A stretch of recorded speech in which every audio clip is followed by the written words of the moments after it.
You press it? Yes, I pressed it. I'll code it to the one. I hear what you're saying. 30 seconds. Nothing.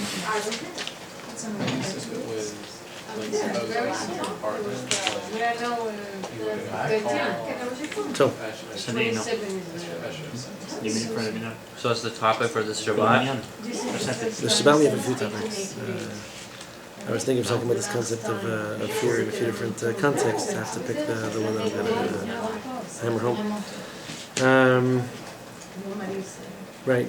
So, yes. Bugs. On the topic of Halakhah and the whole assortment of insects and arachnids and worms that we are forbidden from consuming. So there's these 3 or 4 things that I'd like to cover. Hopefully we'll get to 3 or maybe 4 out of the 4. Number 1, I'd just like to clarify the definition of insects, worms, moths, spiders, etc. that are of concern to us. Anything that is visible to the naked eye, even a discerning naked eye, with normal light, right?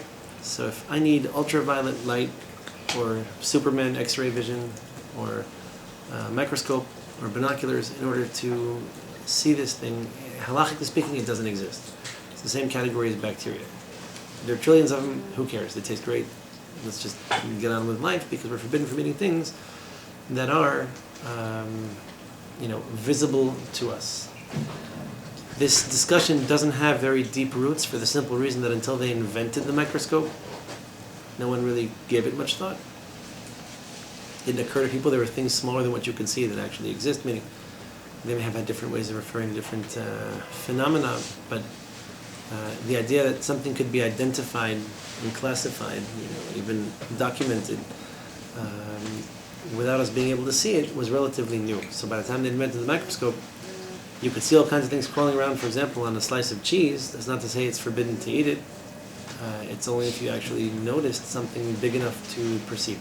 Which is still pretty small, in all fairness, right? The catch is that a creature, as we mentioned a little bit last week, is never going to be batel. It's never going to lose its forbidden status.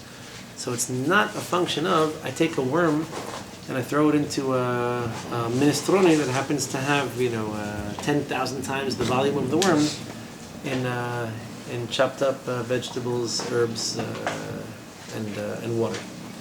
So if I know for a fact that somebody dropped an ant into my soup and I ate the entire pot, I've definitely violated an isur. I know there's an insect there, and I chose to consume the entire pot. Knowing that it was there. Had I not known that it was there, I probably didn't. What I did was I violated an isur midorata, a biblical interdiction, but I did it by accident. Well, you don't know if the end was broken. See, you probably ate it while it was whole, and if in the process, if you said soups, maybe right, pureed. I'm just not aware of a distinction made between.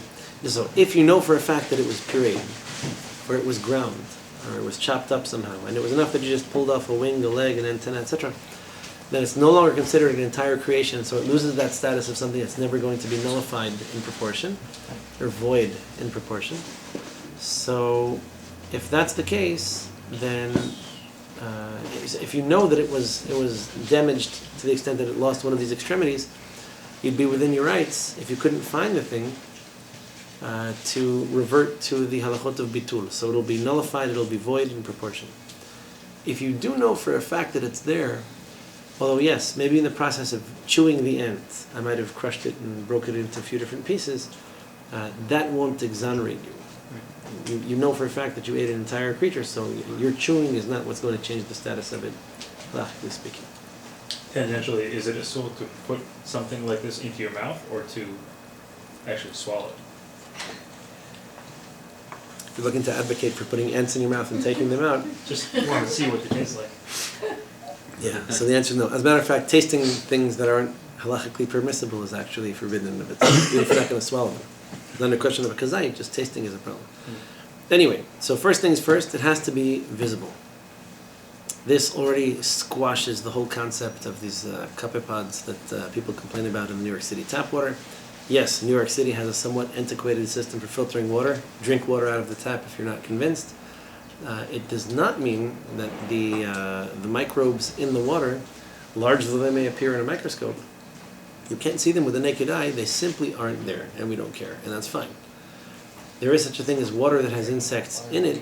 This you'll find in places like ponds or lakes or slow-moving streams. And yes, then the wise thing to do would be to filter the water somehow before you drink it, or at very least to look into it before you do something with it.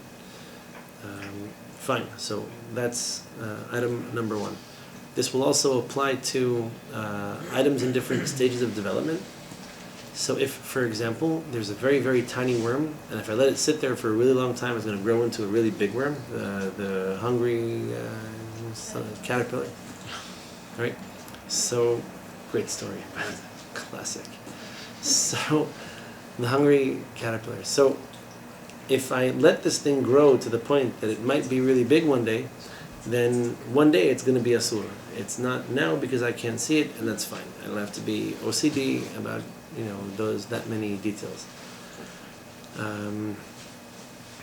Fascinating topic as to whether or not the eggs of insects are forbidden. The Torah does not permit us to eat them. Generally speaking, whatever is born of or comes from a non-kosher creature is itself non-kosher. So if camels aren't kosher, then camel milk is not kosher either, even though it's not anymore a part of the camel's body. It was produced by it, so it's no longer kosher. The same goes for the milk of a sow, a female pig. And the same logic would apply to the eggs of a non-kosher bird, for example. So chicken eggs are kosher, the eggs of a falcon are not. Sure, they're tasty, but they're not kosher. So you would be led to the same conclusion when it comes to insects and their eggs. Just putting that out there, there are opinions that do not necessarily hold this way. It's not so clear. Not so clear. We do assume, do we consider the eggs of an insect to be something, to put the question more poignantly, do we consider the eggs of an insect to be a creation or a creature in and of themselves such that they would not be nullifiable or voidable in proportion?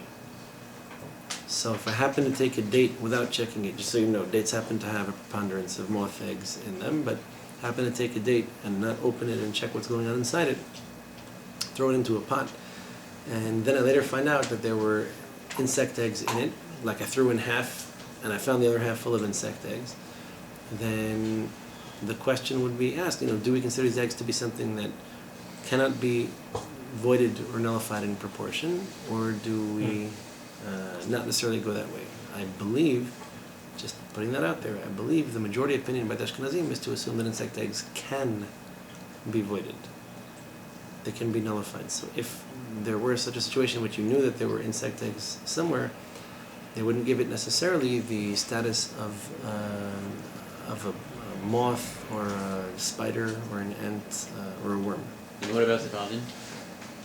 I haven't heard Sephardi opinions to the contrary. I just don't think the whole concept really made it to the halachic literature until the last maybe 50 or 60 years. So I don't know that there's a traditional take on it. All I'm saying is that I know that there are legitimate opinions that don't hold that that's necessarily a massive problem. So let's look into it a little bit more, because I haven't. I do remember of Millman at Av Shalom saying pretty emphatically that the majority opinion is not to consider insect eggs something that can't be mevutal. So you wouldn't put them in there intentionally, but if they happen to be there, so it is what it is. Now, here's one of my favorite topics on the topic of worms and insects, etc.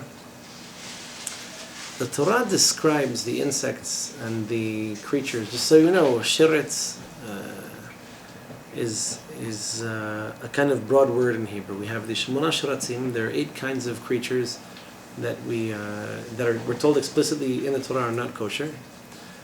So we assume them to be turtles, lizards, rats, mice, things in that family. Snakes are also included in this kind of creepy, crawly category. When it comes to insects, bugs, worms, etc. What's forbidden for us, at least those that do dwell on the ground or things attached to it, like trees, is sheretz hashoretz al haaretz. There is such a thing as these slithering, crawling creatures that slither or crawl on the ground. And so, believe it or not, the Talmud says, if you did happen to have an insect, you bred it in captivity that never actually contacted the ground, then you'd be within your rights to consume it. Sorry, say that again? It's like a kosher delicacy. I thought Yael made that face like, now there's my next business idea. This has not yet made it big. If there were an insect, a moth, a worm, a spider, that had never actually crawled on the ground or something close to it, right? So if you speak French, right, snails, that'd be the icing on the cake. Then you would be within your halachic rights to consume it. It's not what the Torah forbids. The Torah forbids specifically that which crawled somehow on the philosophical reasoning behind that, so that we're not like we're that one step extra removed from like being animalistic and being earthly and being crawling on the ground. The Torah doesn't forbid us from eating insects because we're going to develop animal instincts. They're forbidden for us for who knows what variety of reasons. The Gemara does say additionally there is such a thing as an interdiction of disgusting yourself. So you can't do anything, including what you consume, that disgusts you. I'm disgusted by the French eating snails. I'll be honest with you, I find that hard to digest. Not personally, and one of those things that I don't think I'm ever going to understand. I may not make it to 120 and actually get that one.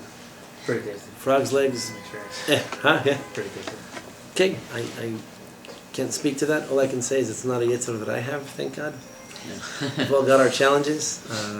That's not one of those concessions I have to make to yitzhar and say, I'll give you this if you give me that. No. I don't need to negotiate over that one. But we're not told by the Torah that this is something, we're told that it is potentially disgusting. A lot of things are disgusting. Let's not start that conversation, but it's not something, it's not a mitzvah that we got a logical, rational explanation for. We don't consider the halachot of kashrut to be necessarily logical. We assume that the halachot of kashrut are a chok. So many cultures eat milk and meat together. It's a kind of abstract concept. There is such a thing. We have literature to the effect of, milk being, the Zohar talks this way, milk being really the life-giving force. I mean, what sustains life on earth. Babies are born, at least to mammals, and they consume milk. It's how they grow. It's how they develop. And using the milk in order to kill or to benefit from the meat produced by that's permitted to you after having killed the animal. It's like taking life and turning it into that meat. Yes, you're permitted to eat the meat, but it's going a step too far to use the milk that's supposed to sustain it in order to cook it. Like, it's too much. Very bizarre detour here, but I remember listening to the news one day. The traffic reports, sometimes you're going to drive a lot. So there was this guy in California who had he was training. He was apparently some superstar martial artist, and he had a trainer. So this guy was in his 20s. The trainer was a few years older than him. They both consumed apparently an inordinate number of psychedelic mushrooms. California, right? It's legal. Like they give them out in schools for free. So it's the mushrooms. That's why she doesn't get it. So so they both ate a bunch of mushrooms for breakfast, and the martial artist decided that his trainer was the devil and that he was God, and they were going to fight. So he kills him. He dismembers him. He puts his heart in the oven or something, and he forgets it's there, but it's the mushrooms. And the police came anyway. So they tried him. This is the people of California versus whatever crazy martial artist mushroom eater. And so he killed the guy, by the way. When he pulled out his heart, the guy died. So they came and they found this burning heart in the oven. He confessed to it, and then So he got 30 years in prison for the murder, and I think he got another 30 years for what they called a murder with mayhem. I didn't know those were two separate counts. I mean, even in California, those are two separate counts. So there's one thing, it's like doing something terrible, it's bad, and then doing it terrible and bad in a really bad and terrible way is like even worse. Society is more offended. Like it's not that we condone killing people, we just don't punish you as severely for it as killing them in a really bizarre, cruel, or unusual way. So mayhem, I don't know if every state has that. This is bizarre. Tzvi, you would know better than I do. You familiar with this? I'm Murder not with actually- mayhem as opposed to murder without mayhem. There- One's a 2-minute penalty, one's a 5-minute penalty, one's a 5-minute penalty with a Some match. states have the idea of you get excess punishment for crimes that are shocking to the senses. Shocking, is that the term? And so there. That's the legal terminology, is shocking to the senses. So shocking. So the mayhem maybe fall in line with that. Maybe California's term for something that Shocking to the goes senses. beyond. I think the way some realm people of dress normal is shocking to the depravity. senses. Yeah, just Normal depravity. Normal, right. And it's the bizarre risk that you run when you define crime.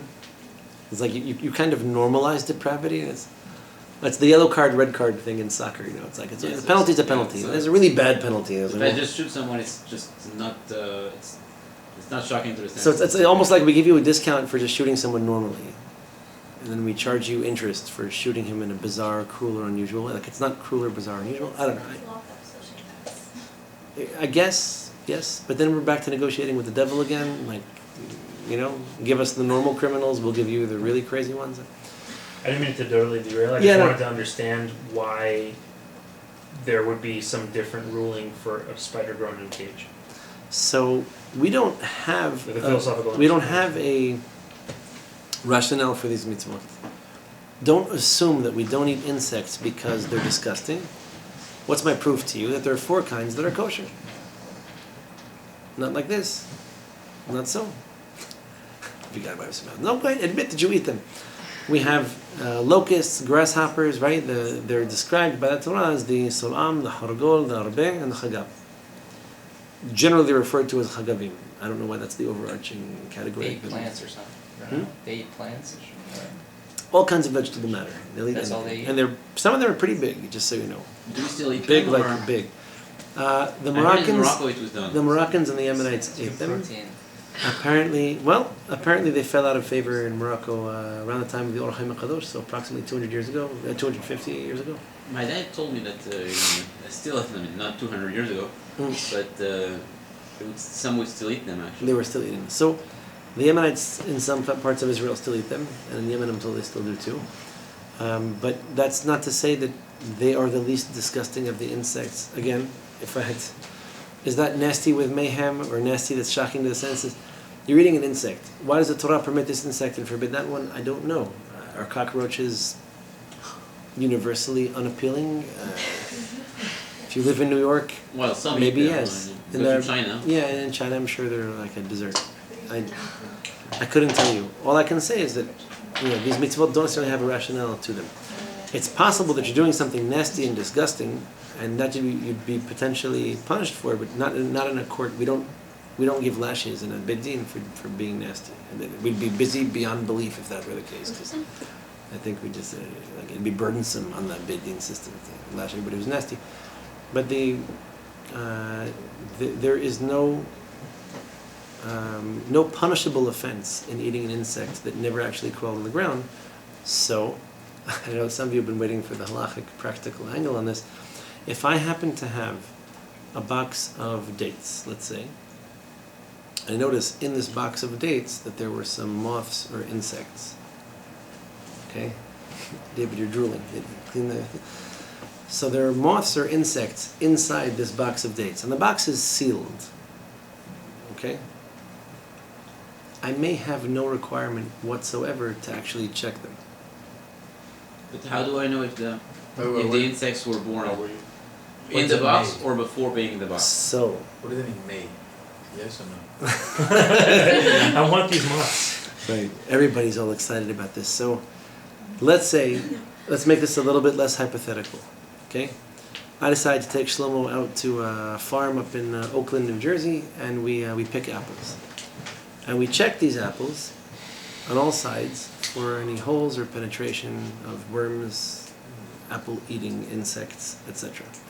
We found none, and then we went ahead and we put these apples in a sealed jar. Okay?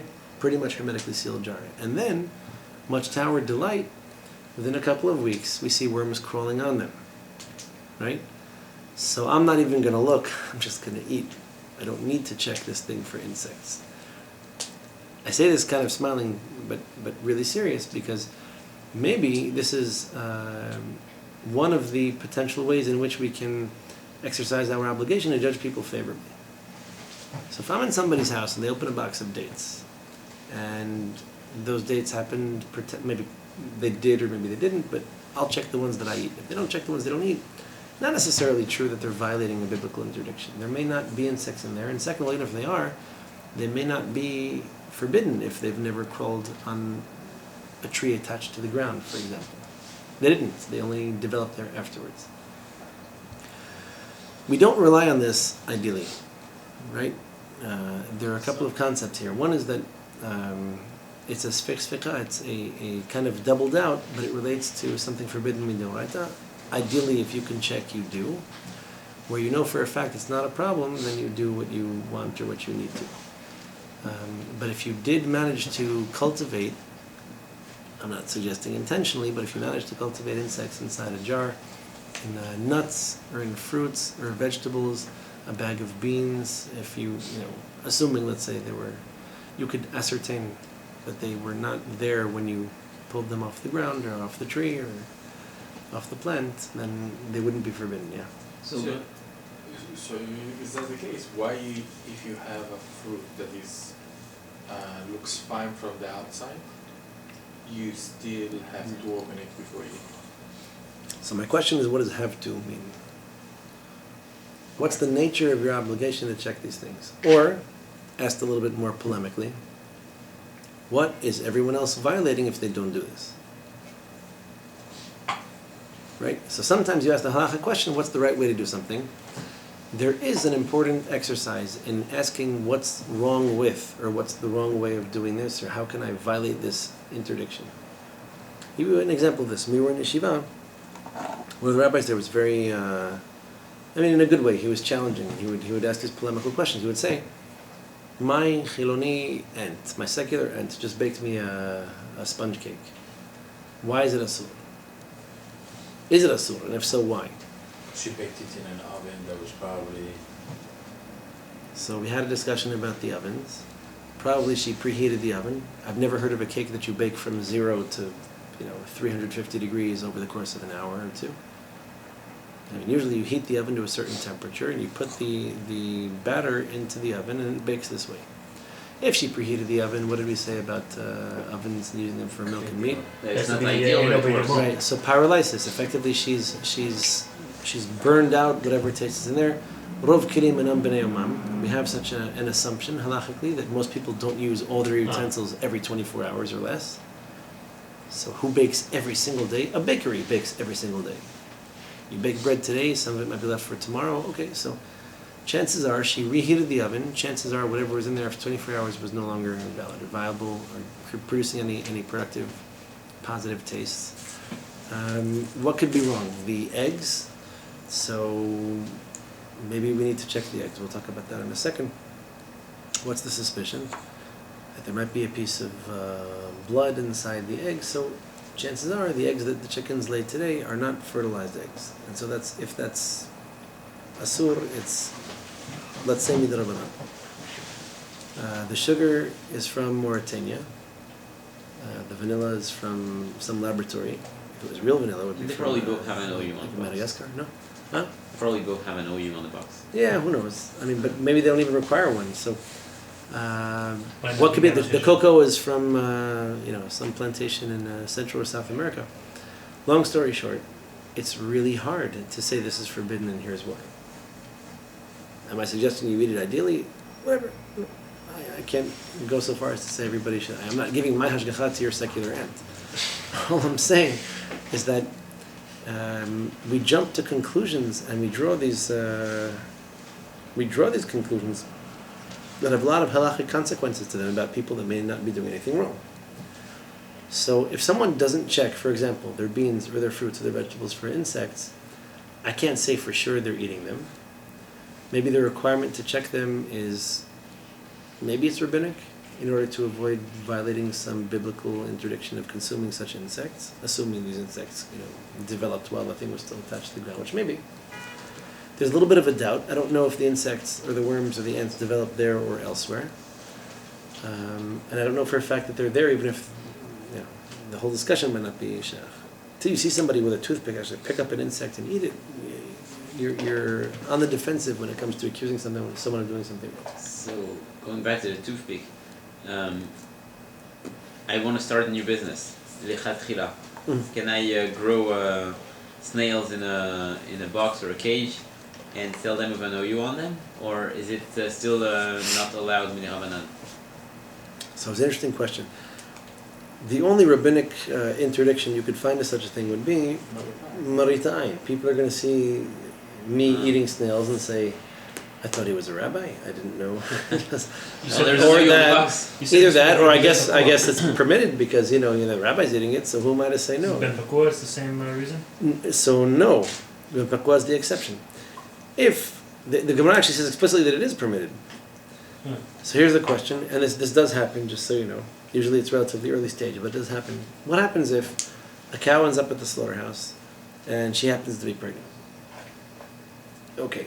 If the fetus is young enough, then it's probably permissible it is permissible with the shechita of the mother, and then it's permissible for consumption as well. Tzvi's making that, trying people for nasty crimes that are whatever. All right, so we'll have that discussion in the slaughterhouse. If the fetus was developed to the point that it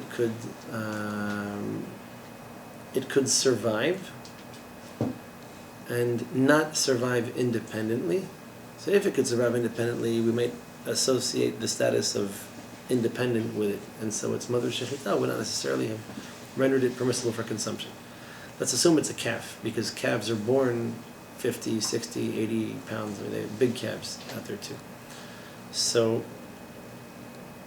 if this was let's say, 6 or 7 month old cow fetus, and we managed to save it and to feed it, and this particular fetus that would have been permissible with the shechita of its mother now procreates with another heifer.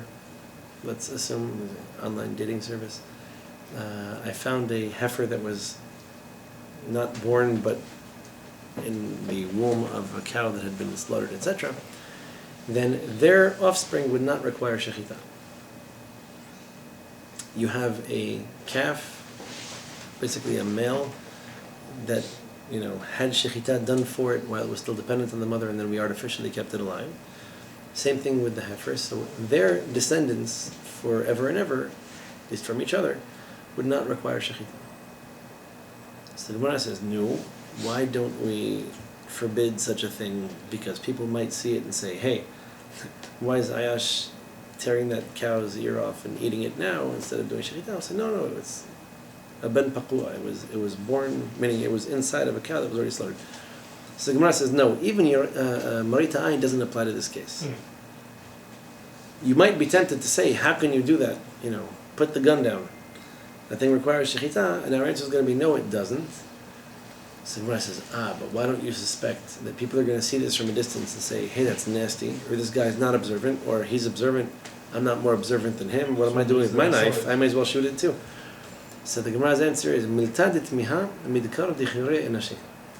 something shocking, surprising, like so ridiculously unusual, like a moral politician would be something people would never forget it. Right? So 99% of people in politics are all dirty. Okay, and there's one person who's normal. Wow, that's shocking. It's been like 300 years. We haven't had a normal, moral, ethical politician. So it's so bizarre that people would remember it. Meaning, I would say, take the extra precaution, forbid it. Why? Because chances are, someone's going to make the mistake and make this association. Gemara's answer is, if it's super shocking and super bizarre, you can use this to your advantage because everyone's remember who I asked. Yeah, the guy who had that cow, they found a baby inside. Another one, they made a shidduch, and it was great. And he got a whole farm full of cows that don't need shechita. Perfectly permissible. Back to my snail business then. Back to your snail business. It's so shocking. If it's I mean, I'll post it on Facebook. I was going to I'll put say, you'll pump it everywhere. up on Twitter and Facebook and Yeah. make a YouTube video, but if it's something so shocking and so bizarre, maybe. I don't know who's going to sign off on it. I'm but not gonna maybe- eat it. I'm just gonna sell it if I make business money. You I know? don't know. Yes, maybe no. The question then would be, would you be in violation of eating something nasty and disgusting? Would your snail business be shocking to the senses? So maybe not in France. The question is, how shocking to the senses would it be outside of France? Like, would it really be shocking to people? I remember reading an article a couple of years ago. I should find this for you. I'll email it. Where people who are experimenting with the limits of the palate and the culinary arts had tried to bring back into the vogue certain mealy worms, like deep fried worms and different insects. You've heard about this? Yeah, so You saw that? actually the Marines in I think it's Thailand or Vietnam, they do some training there. And part of the training is spending 2 weeks in the forest, and that's what they eat. The worms. Actually, there are some videos on YouTube where you see them killing snakes and drinking the blood of the snakes. Marines, American. Right. American worms.